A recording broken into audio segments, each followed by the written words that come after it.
Welcome back, FilmBugs! Today we're opening a very specific cursed cabinet. One full of mirrors you should not hang, funerals you should not attend, weddings you should absolutely cancel, and monsters that feel very familiar. Because the 2000s? That's 2000 to 2010. That decade was a powerhouse for Filipino horror. This was the era where folklore shook hands with modern fear. Old superstitions met new anxieties, and suddenly, your house, your family, your rituals, those became the horror movie. Basically, the message was, congrats on being Filipino. Everything you grew up with can now kill you. What makes Filipino horror from the 2000s so special is how grounded it feels. These films don't rely on faraway castles or made-up mythology. They weaponize belief.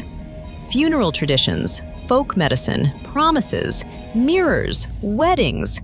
Stuff your Lola warned you about, but you laughed off until a movie said, okay, but what if she was right? And then suddenly you're unplugging mirrors, skipping weddings, and sprinting past funerals like you forgot your iPhone in the car. The first one is Feng Shui. Let's start with the Titan. Feng Shui from 2004. Ooh. This movie didn't just scare audiences, it rewired households. One cursed bagua mirror. A harmless-looking decoration that decides who dies based on your Chinese zodiac sign. No jump-scare creature. Well, some. No mythology lecture. Just fate, timing, and the slow dread of inevitability closing in. After this came out, mirrors across the Philippines were catching stray punches. People were like, I don't even believe in Feng Shui, but I'm also not dying today. This is where Kris Aquino fully claimed her crown as the queen of Filipino horror. She brought vulnerability and emotional realism that made the supernatural feel uncomfortably close to home. Feng Shui works because it turns luck itself into the villain. You can't outrun it. You can't fight it. You don't even know when it's coming. You just wait. And if you want to go deeper, we actually did a full breakdown of this film's scariest moments. You can check that out by clicking the link up top or down in the description. The second film in our list is Pa-siyam. If Feng Shui made you afraid of your living room, Pa-siyam made you afraid of funerals. This film centers on the 9-day wake ritual, something deeply ingrained in Filipino culture. Friends gather, prayers are said, food is shared, and respect is mandatory. And this movie asks one horrifying question. What if you break the rules? Suddenly it's like, did I step over the coffin? Did I laugh too loud? Did I leave before midnight? Congratulations, you're cursed. Pa-siyam thrives on atmosphere. Dim lighting, lingering silence, the slow dread of knowing something is wrong, but not knowing what. It doesn't rush its scares. It lets superstition do the heavy lifting. It stars Roderick Paulate, Christine Reyes, and Cherry Pie Picache. At number 3 is Sukob. Now let's talk weddings, because Sukob took something joyful and said, no, absolutely not. This is a possession-centered horror film that blends Catholic imagery, demonic presence, and marriage rituals. This movie basically said, love is beautiful, unless hell is involved. What makes Sukob powerful is how it ties spiritual consequences to life milestones. Marriage isn't just romantic, it's sacred. And breaking spiritual rules invites something ancient and unforgiving.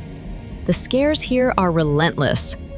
Dark corridors, unsettling rituals, and a creeping sense that something has already claimed you.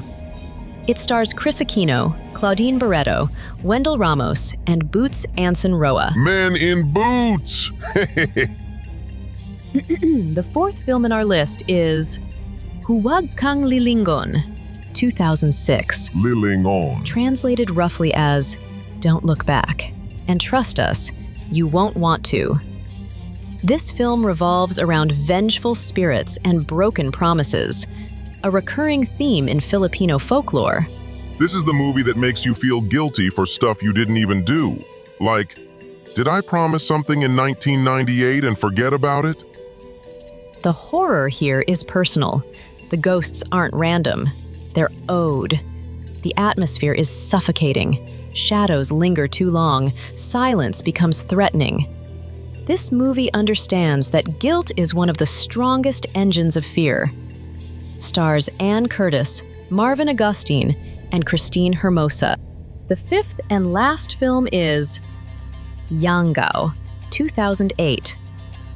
And now, something different. Yanggaw. This is folk horror at its most tragic and human.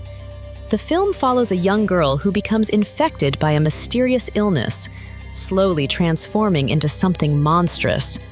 But the real horror isn't the transformation. It's how society reacts. This isn't run from the monster horror. This is the monster used to be family horror. Yanggaw blends folklore, illness, superstition, and isolation. It's quiet, it's heartbreaking, and it lingers long after the credits roll. This is the kind of horror that doesn't scream, it stares. It stars Alira Montala, Techi Agbayani, Joel Torre, Keith Cabañas, and Gio Respal. Honorable mentions. We also have to shout out some heavy hitters from the era. The Echo, 2004, which brings haunted apartment horror with emotional weight. Malik Mata, featuring cursed objects and psychological breakdown. Dalim, a suspense-driven supernatural thriller dripping with dread. Basically, if it came out in the 2000s and your tita warned you about it, it probably scares. Why this era matters. The 2000s marked a shift in Filipino horror. These films modernized folklore without losing respect for it. They didn't explain everything. Much. They trusted the audience to feel it. And they proved you don't need giant budgets. Just strong atmosphere, cultural truth, and the courage to say, yeah, your traditions are terrifying. So, FilmBugs, those are our picks for the strongest Filipino horror films of the 2000s. If you've seen these, tell us which one messed you up the most. And if you haven't, consider this your warning. Or your chance. And remember, check your mirrors, respect funerals, think twice before weddings, and never ignore folklore. It's undefeated. If you enjoyed this episode, hit like, subscribe, ring that notification bell, and support us on Patreon if you want more deep dives into global horror. Until next time, FilmBugs, sleep with the lights on. And don't look back.